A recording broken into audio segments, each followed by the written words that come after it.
G'day everyone, Uncle Jojo. Great to see you all again. I'm just going to talk something really quick about body mechanics.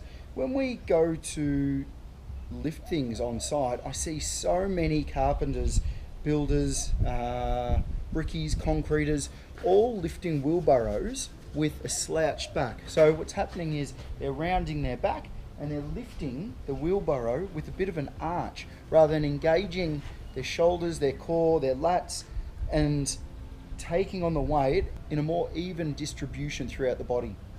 Quite often when people bend over, they bend over like this from the hips and they just lift it like that. What I would prefer to see and what I tell my apprentices or my students to do is to engage the core. So you roll your shoulders back, engage your stomach muscles, so your cores, and you bend your knees. So you don't bend your hips so much, you bend your knees and you bring your body down, and you'll notice the position of my body, and I'll lift, of my shoulders are back, and I lift with my legs. And if I do it like this, then I'm putting strain on my back. If I do it like this, I hardly even feel it. It is so much easier. And my weight distributed evenly over the wheelbarrow makes it easier to be able to steer around.